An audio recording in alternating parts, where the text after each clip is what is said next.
عزت کے بعد ہم لوگ قید میں چلے گئے۔ اس نے کہا، اے بیٹے، مظلوم کی دعا رات کو جاتی ہے جب ہم اس سے غافل ہوتے ہیں، لیکن اللہ تعالیٰ تو اس سے بے خبر نہیں ہے۔ یزید بن حکیم کہتے ہیں کہ میں کسی شخص سے اس قدر نہیں ڈرتا جتنا اس شخص سے ڈرتا ہوں جس پر میں نے ظلم کیا ہو، اور میں جانتا ہوں کہ اللہ تعالیٰ کے سوا اس کا کوئی مددگار نہیں۔ وہ میرے لیے کہتا ہے کہ مجھے اللہ کافی ہے، اللہ میرے اور تیرے درمیان ہے۔ ہارون الرشید نے ابو عطیہ شاعر کو قید کر دیا تو اس نے قید خانے سے یہ 2 شعر کہے۔ سنو، اللہ کی قسم، ظلم نحوست ہے اور برا سلوک کرنے والا ہی مظلوم ہوتا ہے۔ اے ظلم کرنے والے، عنقریب کل قیامت کے دن جب ہم بادشاہ کے سامنے ملیں گے تو تجھے معلوم ہو جائے گا کہ ملامت کے لائق کون ہے۔ حضرت ابو امامہ رضی اللہ تعالیٰ عنہ سے مروی ہے، فرماتے ہیں، قیامت کے دن ظالم آئے گا حتیٰ کہ وہ جہنم کے پل پر پہنچے گا تو مظلوم سے ملاقات ہو جائے گی اور وہ اس کو اس کا ظلم یاد دلائے گا۔ بس مظلوم ظالم کو نہیں چھوڑیں گے حتیٰ کہ ان کے ہاتھوں سے ان کی نیکیاں لے لیں گے، اور اگر ان کے پاس نیکیاں نہیں پائیں گے تو ان مظلوموں کی برائیاں ظالموں کے ظلم کے حساب سے ان ظالموں کے کھاتے میں ڈال دی جائیں گی، حتیٰ کہ ان کو جہنم کے سب سے نچلے گڑھے میں ڈال دیا جائے گا۔ حضرت عبداللہ بن انیس رضی اللہ تعالیٰ عنہ فرماتے ہیں، میں نے رسول کریم صلی اللہ علیہ وآلہ وسلم سے سنا، آپ صلی اللہ علیہ وآلہ وسلم نے فرمایا، قیامت کے دن بندوں کو ننگے پاؤں، ننگے جسم والے، ختنہ کے بغیر اور بکری کے بچے کی طرح اٹھایا جائے گا۔ پھر ایک منادی آواز دے گا جسے دور والا بھی قریب والے کی طرح سنے گا۔ آواز یہ ہوگی، میں غالب بادشاہ ہوں، کسی ایسے جنتی کو حق نہیں کہ جنت میں داخل ہو، اور کوئی جہنمی جہنم میں داخل نہیں ہوگا جس کے ذمے کسی کا حق ہو اور میں اس کا بدلہ نہ لے لوں، حتیٰ کہ ایک تھپڑ بھی کسی کو مارا یا زیادہ ظلم ہو، اور تمہارا رب کسی پر ظلم نہیں کرتا۔ ہم نے عرض کیا، یا رسول اللہ صلی اللہ علیہ وآلہ وسلم، یہ کیسے ہوگا حالانکہ ہم ننگے پاؤں ننگے جسم آئیں گے؟ آپ صلی اللہ علیہ وآلہ وسلم نے فرمایا، نیکیوں اور برائیوں کے ذریعے بدلہ ہوگا اور تمہارا رب کسی پر ظلم نہیں کرتا۔ نبی اکرم صلی اللہ علیہ وآلہ وسلم سے مروی ہے، آپ صلی اللہ علیہ وآلہ وسلم نے فرمایا، جو شخص ظلم کے طور پر ایک کوڑا بھی مارے گا، قیامت کے دن اس سے بدلہ لیا جائے گا۔ معقول ہے کہ کسریٰ، ایران کے بادشاہ کو کسریٰ کہتے تھے، نے اپنے بچے کی تربیت کے لیے ایک استاذ رکھا۔ وہ اس کی تعلیم و تربیت کا فریضہ انجام دیتا رہا حتیٰ کہ جب وہ علم و فضل اور ادب میں انتہا کو پہنچ گیا تو ایک دن معلم نے اسے بلایا اور کسی جرم اور سبب کے بغیر بہت مارا۔ لڑکے نے استاد کے بارے میں دل میں کینہ رکھ لیا حتیٰ کہ وہ بڑا ہو گیا اور اس کا باپ فوت ہو گیا۔ اب اسے بادشاہت مل گئی تو معلم کو طلب کیا اور پوچھا کہ آپ نے فلاں دن مجھے کسی جرم و سبب کے بغیر نہایت شدت سے کیوں مارا تھا؟ معلم نے جواب دیا، اے بادشاہ، جب تمہیں علم و فضل اور ادب میں انتہائی مقام مل گیا تو مجھے معلوم ہو گیا کہ تم اپنے باپ کے بعد بادشاہ بنو گے، بس میں نے ارادہ کیا کہ تمہیں مار پیٹ اور ظلم و اذیت اور تکلیف کا مزہ چکھا دوں تاکہ تم کسی پر ظلم نہ کرو۔ اس نے کہا، اللہ تعالیٰ آپ کو بہت اچھی جزا دے۔ پھر معلم کے لیے انعام و اکرام کا حکم دیا۔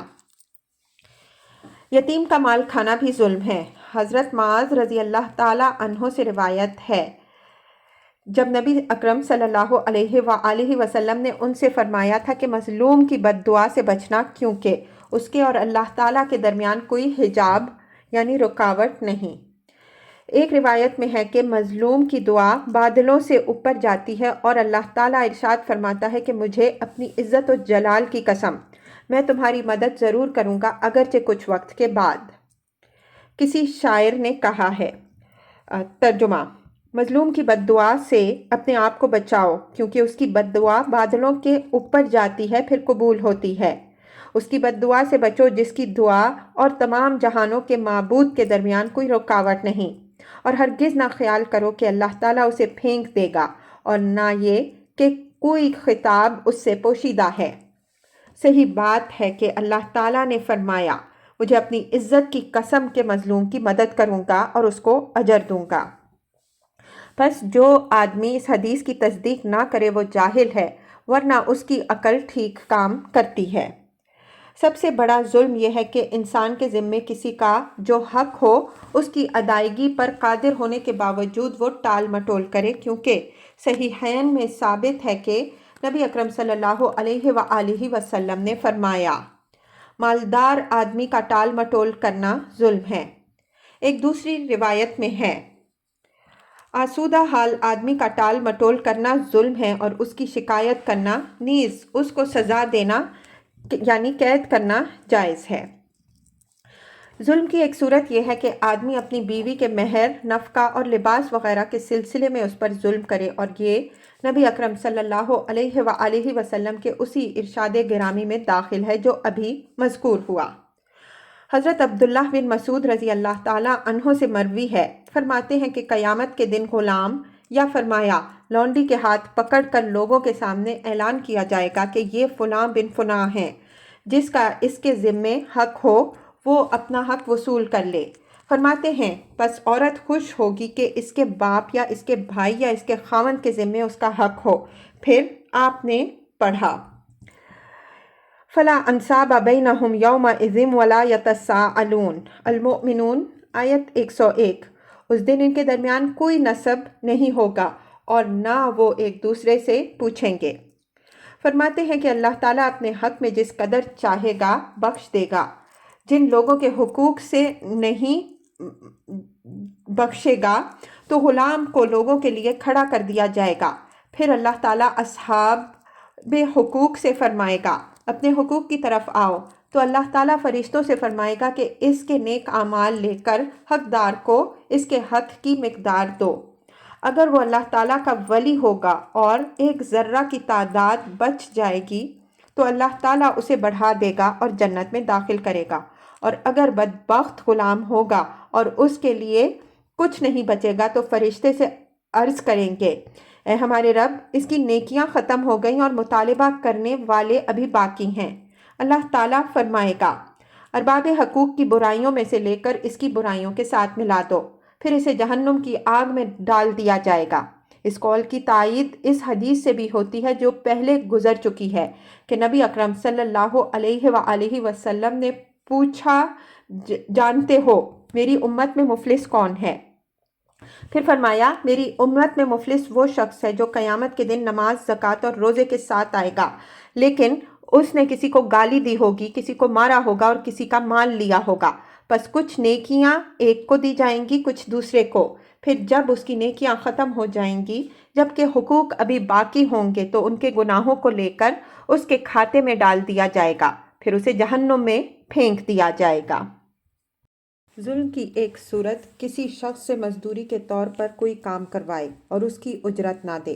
صحیح بخاری میں ہے کہ نبی اکرم صلی اللہ علیہ وآلہ وسلم نے فرمایا، اللہ تعالیٰ ارشاد فرماتا ہے، 3 قسم کے آدمی وہ ہیں کہ قیامت کے دن میں ان کا مد مقابل ہوں گا اور میں جس کا مد مقابل ہوں گا اس پر غالب آتا ہوں، اور وہ شخص جو مجھ سے دھوکہ کرنے کی کوشش کرے گا، وہ آدمی جو کسی کو آزاد شخص کو بیچ کر اس کی قیمت سے کھائے، اور وہ شخص جو کسی کو مزدوری کے لیے مقرر کرے اور اس سے پورا کام لے لیکن اس کی اجرت نہ دے۔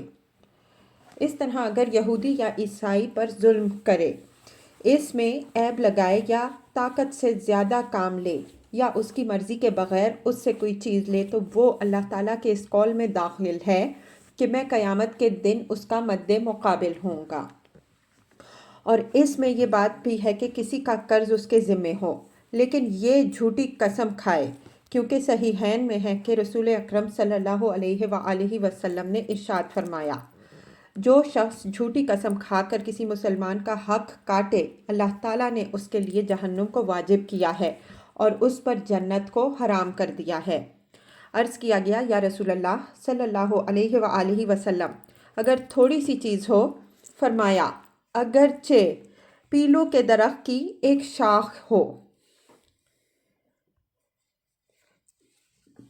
چند اشعار کا ترجمہ۔ کل قیامت کے دن کے بدلے سے دوڑ، جب وہ سب کچھ ترازو کے ذریعے برابر برابر کر دیا جائے گا۔ جو آج تم نے کمایا یہ ایسے میدان میں ہوگا جس میں وہ ہوگا جس کی آنکھیں کھلی کی کھلی رہ گئیں اور ٹکٹکی بندھا ہو اور سر جھکایا ہوا ہوگا۔ اس دن ان کے اعضاء گواہی دیں گے اور ان کا قید خانہ جہنم ہوگا اور ان کا حاکم سخت عذاب والا ہوگا۔ آج مالداری کے باوجود حقوق کی ادائیگی میں ٹال مٹول کرو گے تو کل افلاس کے باوجود ادائیگی کرنا ہوگی۔ مروی ہے کہ قیامت کے دن بندے کے لیے اس سے ناپسندیدہ بات کوئی نہ ہوگی کہ وہ اپنے پہچاننے والے کو دیکھے، کیونکہ اسے ڈر ہوگا کہ وہ اپنا حق طلب کرے گا جس کے ذریعے اس نے دنیا میں ظلم کیا، جیسا کہ نبی اکرم صلی اللہ علیہ وآلہ وسلم نے فرمایا۔ قیامت کے دن حقدار لوگوں کو ان کے حقوق ضرور دیے جائیں گے، حتیٰ کہ بغیر سینگ والی بکری کے لیے سینگ والی بکری سے بدلہ لیا جائے گا۔ اور نبی اکرم صلی اللہ علیہ وآلہ وسلم نے فرمایا، جس شخص کے ذمے کسی مسلمان بھائی کا حق ہو، چاہے وہ اس کی عزت کے حوالے سے ہو یا کوئی چیز ہو، تو اسے چاہیے کہ آج اس سے معاف کروا لے، اس سے پہلے کہ اس کے پاس کوئی دینار نہ ہو اور نہ کوئی درہم۔ اگر اس کا عمل اچھا ہوگا تو اس حق کے برابر لیا جائے گا، اور اگر نیکیاں نہیں ہوں گی تو صاحب حق کے گناہوں میں سے گناہ لے کر اس کے اوپر ڈال دیے جائیں گے، پھر اس کو جہنم میں ڈال دیا جائے گا۔ حضرت عبداللہ بن ابی الدنیا نے اپنی سند سے حضرت ابو ایوب انصاری رضی اللہ تعالیٰ عنہ سے روایت کیا ہے کہ نبی اکرم صلی اللہ علیہ وآلہ وسلم نے فرمایا، قیامت کے دن سب سے پہلے میاں بیوی کے درمیان جھگڑا ہوگا۔ اللہ کی قسم، اس عورت کی زبان نہیں بولے گی بلکہ ہاتھ اور پاؤں گفتگو کریں گے۔ وہ اس عورت کے خلاف گواہی دیں گے جو وہ دنیا میں اپنے خاوند کو تکلیف پہنچاتی تھی، اور اس مرد کے خلاف بھی اس کے اپنے ہاتھ اور پاؤں گواہی دیں گے جو اچھا یا برا سلوک وہ اپنی بیوی سے کرتا تھا۔ پھر ایک شخص اور اس کے خدام کو اسی طرح بلایا جائے گا اور ان سے ایک ایک پائی پیسے کا حساب ہوگا، بلکہ اس ظالم کی نیکیاں مظلوم کو دی جائیں گی اور مظلوم کے گناہ ظالم پر ڈالے جائیں گے۔ پھر ظالموں اور جابروں کو لوہے کے گرزوں میں لایا جائے گا اور کہا جائے گا کہ ان کو جہنم کی طرف لے جاؤ۔ حضرت قاضی شریح رحمہ اللہ فرماتے ہیں، عنقریب ظالموں کو معلوم ہو جائے گا، حتیٰ کہ جس نے کسی کا نقصان کیا اسے بھی، کہ ظالم عذاب کا اور مظلوم مدد اور ثواب کا منتظر ہوگا۔ ایک اور روایت میں ہے کہ اللہ تعالیٰ جب کسی بندے سے بھلائی کرنا چاہتا ہے تو اس پر کسی ظالم کو مسلط کر دیتا ہے۔ حضرت طاؤس یمانی ہشام بن عبد الملک کے پاس آئے تو فرمایا، اذان کے دن سے ڈرو۔ ہشام نے پوچھا، اذان کا کون سا دن ہے؟ فرمایا، اللہ تعالیٰ ارشاد فرماتا ہے، فَأَذَّنَ مُؤَذِّنٌ بَيْنَهُمْ اللَّعْنَةُ اللَّهِ عَلَى الظَّالِمِينَ۔ سورہ اعراف آیت 44۔ پس ایک دن اعلان کرنے والا اعلان کرے گا کہ ظالموں پر اللہ کی لعنت ہو۔ یہ سن کر ہشام بے ہوش ہو گیا۔ حضرت طاؤس نے فرمایا، یہ تو سننے کی ذلت ہے، دیکھنے کی صورت میں ذلت کا کیا حال ہوگا۔ اے وہ شخص جو ظالم کہلانے پر راضی ہوتا ہے، تیرے ذمے کس قدر حقوق ہیں، قید خانے جہنم اور اللہ تعالیٰ حاکم ہوگا۔ ظالموں کے پاس جانے سے اجتناب کرنا۔ ظالموں کے پاس جانے، ان سے میل جول رکھنے اور ان کی مدد کرنے سے بچنا چاہیے۔ ارشاد خداوندی ہے، وَلَا تَرْكَنُوا إِلَى الَّذِينَ ظَلَمُوا فَتَمَسَّكُمُ النَّارُ۔ سورہ ہود آیت 133۔ اور ظالموں کی طرف مائل نہ ہو، پس تمہیں جہنم میں جانا ہوگا۔ کسی چیز کی طرف رکون اس سے سکون حاصل کرنا اور محبت کے ساتھ اس کی طرف مائل ہونا ہے۔ حضرت ابن عباس رضی اللہ تعالیٰ عنہ فرماتے ہیں، محبت، نرم گفتگو اور دوستی کے ذریعے ان کی طرف مکمل میلان نہ اختیار کرو۔ حضرت سدی اور ابن زید فرماتے ہیں کہ ظالموں کے ساتھ منافقت والا طریقہ اختیار نہ کرو۔ حضرت اکرمہ فرماتے ہیں اس سے مراد ان کی فرمانبرداری کرنا اور ان سے محبت کرنا ہے۔ حضرت ابو عالیہ فرماتے ہیں کہ ان کے اعمال پر راضی نہ ہو ورنہ تمہیں جہنم کی آگ پہنچے گی، یعنی جہنم کی جلانے والی آگ پہنچے گی اور تمہارا کوئی دوست اور مددگار نہیں ہوگا۔ حضرت ابن عباس رضی اللہ تعالی عنہما فرماتے ہیں تمہیں اللہ تعالیٰ کے عذاب سے بچانے والا کوئی نہ ہوگا، پھر تمہاری مدد نہیں کی جائے گی، تم اس کے عذاب سے بچائے نہیں جاؤ گے۔ ارشاد خداوندی ہے احشروا الذین ظلموا وازواجہم، سورہ صافات آیت 22۔ ظالمہ اور ان کے ساتھیوں کو اکٹھا کرو، اس سے ان کے ساتھی اور ان کے پیچھے چلنے والے لوگ مراد ہیں۔ حضرت عبداللہ بن مسعود رضی اللہ تعالی عنہ سے مروی ہے، فرماتے ہیں نبی اکرم صلی اللہ علیہ وآلہ وسلم نے فرمایا عنقریب تمہارے اوپر ایسے حکمران مسلط ہوں گے جن کو ان کے چاپلوس لوگوں نے گھیر رکھا ہوگا، وہ ظلم کریں گے اور جھوٹ بولیں گے، پس جو شخص ان کے پاس جائے ان کے جھوٹ کی تصدیق کرے اور ان کے ظلم پر ان کی مدد کرے، اس کا مجھ سے اور میرا اس سے کوئی تعلق نہیں، اور جو آدمی ان کے پاس نہ جائے اور ان کے ظلم پر ان کی مدد نہ کرے وہ میرا اور میں اس کا ہوں۔ حضرت ابن مسعود رضی اللہ تعالی عنہ سے مروی ہے کہ نبی اکرم صلی اللہ علیہ وآلہ وسلم نے فرمایا جو شخص کسی ظالم کی مدد کرے اسے اس پر مسلط کر دیا جاتا ہے۔ حضرت سعید بن مسیب رضی اللہ تعالی عنہ فرماتے ہیں اپنی آنکھوں کو ظالموں کے مددگاروں سے نہ بھرو، یعنی نہ دیکھو، مگر یہ کہ تمہارے دل انکار کر رہے ہوں ورنہ تمہارے نیک اعمال ضائع ہو جائیں گے۔ حضرت مکحول دمشقی رحمۃ اللہ علیہ فرماتے ہیں قیامت کے دن ایک ندا دینے والا آواز دے گا کہ ظالم اور ان کے مددگار کہاں ہیں؟ پس کوئی بھی ایسا شخص نہیں باقی رہے گا جس نے ان کو سیاہی مہیا کی یا ان کی دوات میں سیاہی ڈالی یا قلم تراشا اس سے بڑا کام کیا، مگر وہ ان کے ساتھ آئے گا، پس ان سب کو آگ کے ایک تابوت میں جمع کر کے جہنم میں ڈال دیا جائے گا۔ ایک درزی حضرت سفیان ثوری رحمۃ اللہ علیہ کے پاس آیا اور اس نے کہا میں بادشاہ کے کپڑے سیتا ہوں، کیا میں بھی ظالموں کے مددگاروں میں شامل ہوں گا؟ حضرت سفیان ثوری رحمۃ اللہ علیہ نے فرمایا بلکہ تو خود ظالموں میں سے ہے، ظالموں کے مددگار تو وہ ہیں جو تجھ پر سوئی اور دھاگا بیچتے ہیں۔ نبی اکرم صلی اللہ علیہ وآلہ وسلم سے مروی ہے آپ صلی اللہ علیہ وآلہ وسلم نے فرمایا قیامت کے دن جہنم میں سب سے پہلے وہ کوڑے والے ڈنڈے والے داخل ہوں گے جن کے پاس کوڑے ہوتے ہیں اور ان کے ساتھ لوگوں کو ظالم کی موجودگی میں وہ مارتے ہیں۔ حضرت ابن عمر رضی اللہ تعالی عنہما سے مروی ہے، فرماتے ہیں ظالموں کے مددگار اور پولیس والے یعنی جو ظلم کرتے ہیں قیامت کے دن جہنم کے کتے ہوں گے۔ مروی ہے کہ اللہ تعالیٰ نے حضرت موسیٰ علیہ السلام کی طرف وحی بھیجی کہ بنی اسرائیل سے فرمائیں کہ میرے ذکر میں غفلت نہ برتیں، کیونکہ جو مجھے یاد کرتا ہے میں اسے یاد کرتا ہوں، اور میرا ان کو یاد کرنا اس طرح ہے کہ میں ان یعنی بنی اسرائیل پر لعنت بھیجتا ہوں، اور ایک روایت میں ہے کہ ان یعنی بنی اسرائیل میں سے جو مجھے یاد کرتا ہے میں اسے لعنت کے ساتھ یاد کرتا ہوں۔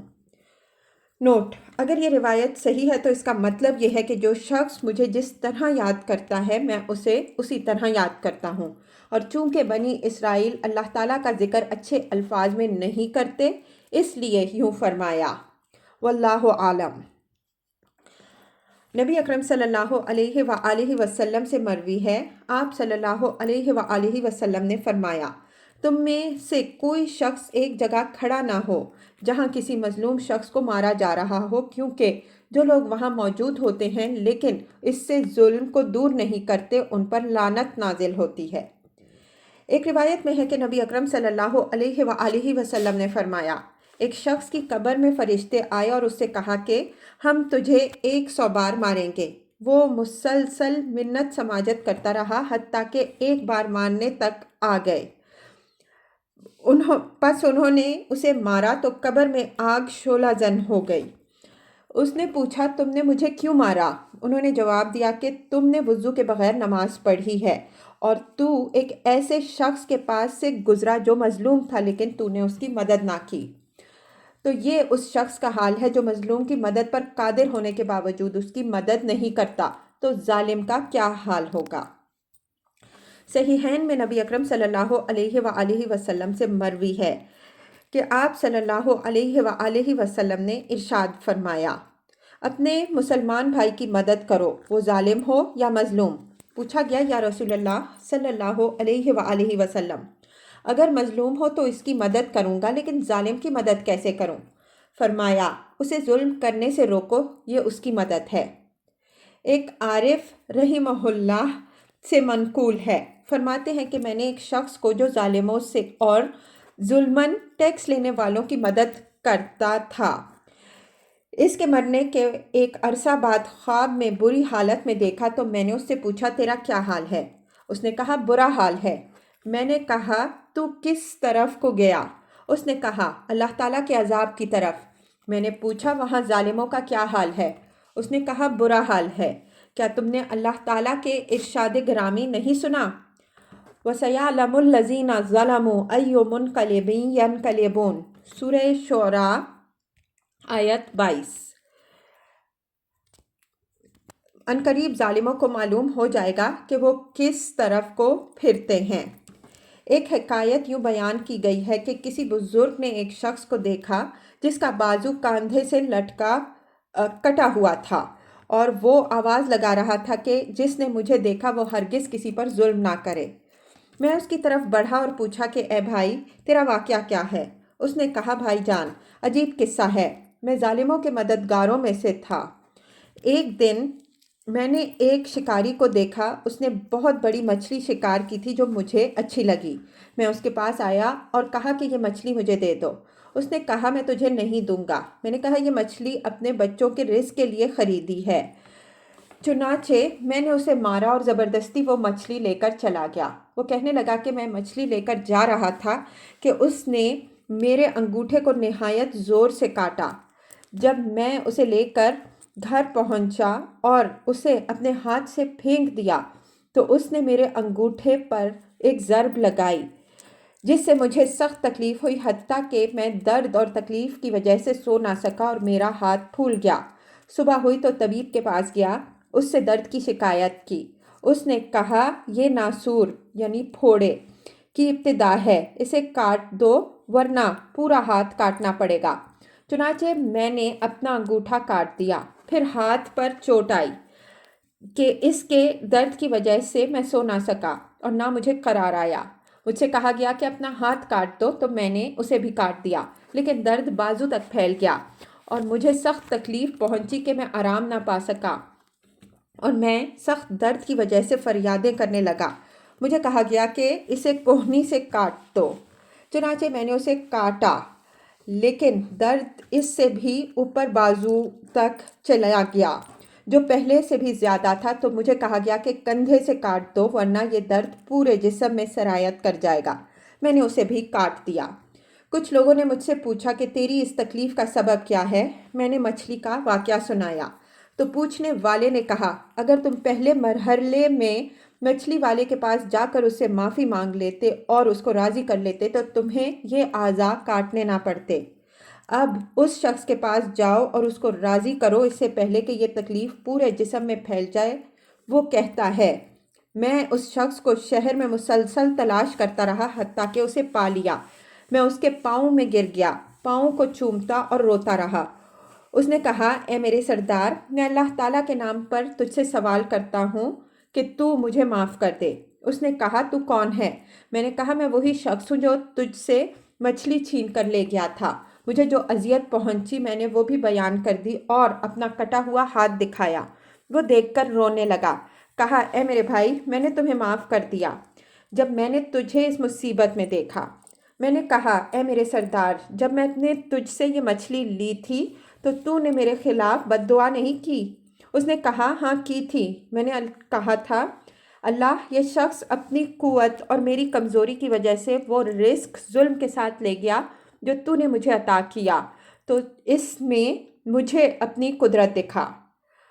وہ یعنی ظالم شخص کہتا ہے کہ اے میرے سردار، اللہ تعالیٰ نے میرے بارے میں تجھے اپنی قدرت دکھا دی اور میں بارگاہ خداوندی میں اس جرم سے توبہ کرتا ہوں جو ظالموں کا مددگار ہونے کی وجہ سے میں کرتا تھا۔ اب میں کبھی بھی ان کے دروازے پر نہیں کھڑا ہوں گا اور زندگی بھر ان کا مددگار نہیں بنوں گا انشاءاللہ، اور اللہ تعالیٰ ہی توفیق دینے والا ہے۔ واعظ و نصیحت۔ اے میرے بھائیوں، کتنے ہی نفسوں کو موت نے ان کے گھروں سے نکالا کہ ان کے گھروں نے ان کو ٹھکانہ نہ دیا، اور کتنے ہی جسموں کو ان کی پناہ سے اتار دیا اور ان کو پناہ نہ ملی، اور کتنی ہی آنکھوں سے چشموں کی طرح آنسو جاری کیے حالانکہ وہ آنسو تھم چکے تھے۔ ترجمہ: اے منہ پھیرنے والے، اس لیے کہ تو نعمتوں اور خوشی میں ہے، عنقریب تجھے اس سے روک دیا جائے گا، تو پسند کرے یا ناپسند کرے۔ بے شک حادثات آزاد لوگوں کو ان کے وطنوں سے اور پرندوں کو ان کے گھونسلوں سے نکال دیتے ہیں۔ کہاں ہیں وہ جنہوں نے مشرقوں اور مغربوں پر بادشاہت کی، گرد و نواح کو آباد کیا، باغات لگائے، ان کی امیدیں بھر آئیں اور وہ عمدہ گھوڑوں پر سوار ہوئے۔ اس کے گھر میں کوے چلائے، اس کے لہو و لعب کے دوران رات کو آنے والا آیا اور گرج و کڑک نے اسے جھنجھوڑا۔ اس پر وہ چیز اتری جس نے بعض سروں کو سفید کر دیا، اسے اس محبوب نے چھوڑ دیا جو جدا نہیں ہوتا تھا۔ سچے دوست اسے چھوڑ گئے اور وہ مخلوق کے پڑوس سے خالق کے پاس چلا گیا۔ اللہ کی قسم، موت نے اس کو اس مقام پر اتارا اور کسی نے اس کی مدد نہ کی، اور اس کے نرم بستر کو سخت کھردری مٹی سے بدل دیا۔ قبر میں کیڑوں نے اسے پھاڑ دیا، جس طرح اس کا سامان ٹوٹ پھوٹ گیا اور نہایت سخت زندگی کا وہ شکار ہو گیا اور دوستوں سے دور ہو گیا، گویا وہ ان سے کبھی نہیں ملا تھا۔ اللہ کی قسم، احباب سے اسے کوئی نفع نہ ہوا، نہ خزانے نے اس سے موت کو روکا، بلکہ اس کے سامان اور تدابیر نے اسے نقصان پہنچایا۔ اور قسم بخدا، وہ گزرنے والوں کے لیے عبرت بن گیا اور جاری راستوں سے کھٹ کر دور چلا گیا۔ اب وہ گروی ہے، نہ معلوم ہلاک ہوا یا کامیاب، تمہیں چند دن بعد معلوم ہوگا۔ اب تو تم محض خواب غفلت میں ہو، تمہاری دنیا صلاحیت نہیں رکھتی، اور تو نے نہیں سنا ہوگا کہ وہ کل مکمل طور پر پردہ پوشی کرے، اور یہ سب کچھ مجھ پر اور تجھ پر بھی آئے۔ تجھ پر افسوس ہے کہ کیا یہ کلام تجھ پر اثر نہیں کرتا۔ گناہ کبیرہ نمبر 27، ٹیکس لینے والے۔ یہ شخص اللہ تعالیٰ کے اس قول میں داخل ہیں۔ ارشاد خداوندی ہے، انما السبیل علی الذین یظلمون الناس ویبغون فی الارض بغیر الحق اولئک لہم عذاب علیم۔ سورہ شورى آیت 24۔ بے شک ان لوگوں کا مواخذہ ہوگا جو لوگوں پر ظلم کرتے ہیں اور زمین میں ناحق فساد پھیلاتے ہیں، ان لوگوں کے لیے دردناک عذاب ہے۔ ناجائز ٹیکس وصول کرنے والا ظالموں کا بہت بڑا مددگار ہے، بلکہ وہ خود ظالموں میں شمار ہوتا ہے کیونکہ وہ استحقاق کے بغیر لیتا اور غیر مستحقین کو دیتا ہے۔ اس لیے نبی اکرم صلی اللہ علیہ وآلہ وسلم نے فرمایا، ناجائز ٹیکس وصول کرنے والا جنت میں نہیں جائے گا، یا کوئی ناجائز ٹیکس والا جنت میں نہیں جائے گا۔ اس حدیث کو حضرت امام ابو داؤد رحمہ اللہ نے روایت کیا ہے۔ اس کی وجہ یہ ہے کہ وہ بندوں کے حقوق چھینتا اور ظلم کرتا ہے، اور قیامت کے دن ایسے ٹیکس لینے والے کے پاس کیا ہوگا کہ جو کچھ لوگوں سے لیا وہ واپس کرے۔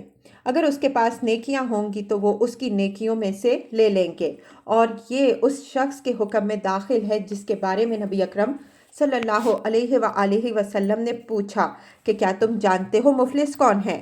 صحابہ کرام رضی اللہ عنہم اجمعین نے عرض کیا، یا رسول اللہ صلی اللہ علیہ وآلہ وسلم، ہم میں سے مفلس وہ ہے جس کے پاس کوئی درہم نہ ہو اور نہ سامان۔ آپ صلی اللہ علیہ وآلہ وسلم نے فرمایا، میری امت کا مفلس وہ ہے جو نماز، زکوٰۃ، روزے اور حج کے ساتھ آئے گا، لیکن اس نے کسی کو گالی دی ہوگی، کسی کو مارا ہوگا اور کسی کا مال لیا ہوگا، بس اس کی نیکیوں میں سے سب کے لیے نیکیاں لی جائیں گی اور نیکیاں ختم ہو گئیں، اور حقوق کی ادائیگی مکمل نہ ہوئی تو ان کے گناہ لے کر اس کے کھاتے میں ڈالے جائیں گے، پھر اسے جہنم میں ڈال دیا جائے گا۔ اور وہ خاتون جس نے زنا کے ارتکاب کے بعد بارگاہ نبوی صلی اللہ علیہ وسلم میں حاضر ہو کر سزا کا مطالبہ کیا اور اسے سنسار کیا گیا تو اس نے رجم کے ذریعے اپنے نفس کو پاک کیا، تو نبی اکرم صلی اللہ علیہ وآلہ وسلم نے فرمایا اس نے ایسی توبہ کی ہے کہ اگر ٹیکس لینے والا ایسی توبہ کرے تو اسے بھی معاف کر دیا جائے، یا فرمایا اس سے توبہ قبول کی جائے۔ مقاص یعنی ٹیکس لینے والا وہ شخص ہے جس میں ڈاکہ زنی کا شبہ ہو تو وہ چور ہے۔ ظالم ٹیکس والے کا نمائندہ برائے وصولی، اسے لکھنے والا، اس کا گواہ، لشکری شیخ اور قرض وصول کرنے والے سے لینے والا، سب لوگ گناہ میں شریک ہیں کیونکہ یہ سب حرام خور ہیں۔ اور نبی اکرم صلی اللہ علیہ وآلہ وسلم سے صحیح حدیث میں مروی ہے، آپ صلی اللہ علیہ وآلہ وسلم نے فرمایا جو گوشت یعنی جسم حرام سے پروان چڑھا وہ جنت میں داخل نہیں ہوگا اور وہ جہنم کے زیادہ لائق ہے۔ صحت ہر وہ حرام چیز ہے جس کا ذکر برا ہو اور اس سے آر ہوتی ہو۔ واحدی رحمہ اللہ نے اس آیت کی تفسیر میں یہ بات لکھی ہے، ارشاد خداوندی ہے قُلْ لَا يَسْتَوِي الْخَبِيثُ وَالطَّيِّبُ، سورہ مائدہ آیت 100، فرما دیجئے طیب اور خبیث برابر نہیں ہیں۔ حضرت جابر رضی اللہ تعالی عنہ سے مروی ہے کہ ایک شخص نے عرض کیا، یا رسول اللہ صلی اللہ علیہ وآلہ وسلم، میں شراب کی تجارت کرتا تھا اور میں نے اس کے سودے سے مال جمع کیا، اگر میں اسے کسی عبادت میں خرچ کروں تو مجھے نفع دے گا؟ آپ صلی اللہ علیہ وآلہ وسلم نے فرمایا اگر تم اسے حج یا جہاد یا صدقہ میں خرچ کرو تو یہ اللہ تعالیٰ کے ہاں مچھر کے پر برابر بھی نہیں ہے، اللہ تعالیٰ صرف پاک مال قبول کرتا ہے۔ چنانچہ اللہ تعالیٰ نے نبی اکرم صلی اللہ علیہ وآلہ وسلم کے قول کی تصدیق میں یہ آیت نازل فرمائی، ارشاد خداوندی ہے قُلْ لَا يَسْتَوِي الْخَبِيثُ وَالطَّيِّبُ وَلَوْ أَعْجَبَكَ کثرۃ الخبیث، سورہ مائدہ آیت 100۔ آپ فرما دیجئے کہ خبیث اور پاکیزہ برابر نہیں ہو سکتے اگرچہ تمہیں خبیث کی کثرت اچھی لگتی ہو۔ حضرت عطا اور حضرت حسن رحمہم اللہ فرماتے ہیں کہ خبیث سے حرام اور طیب سے حلال مراد ہے۔ ہم اللہ تعالیٰ سے عفو و عافیت کا سوال کرتے ہیں۔ واعظ و نصیحت، کہاں ہے وہ شخص جس نے مضبوط قلعہ بنایا اور اس کی حفاظت کی، نہایت اچھے باغات لگائے، اپنے لیے عزت کا تخت بچھا کر اس پر بیٹھا اور انتہا کو پہنچا، اپنے آپ کو باقی رہنے والا خیال کیا لیکن وہ اپنے اس گمان میں نامراد ہوا۔ اللہ کی قسم، لذتوں کو لے جانے والی یعنی موت اسے لے گئی، وہ قبر کے ساتھ اس پر اتری اور اسے گھوڑے سے اتار کر اسے آزمائشوں کے گھر کی طرف لے گئی، پس وہ اوندھے منہ گر گیا، نیز اسے جہالت اور میل کے اندھیروں میں چھوڑ دیا گیا، پس عقل مند ہے وہ آدمی جو زندگی کو ختم ہونے والا سمجھے کیونکہ بالآخر اسے مٹ جانا ہے۔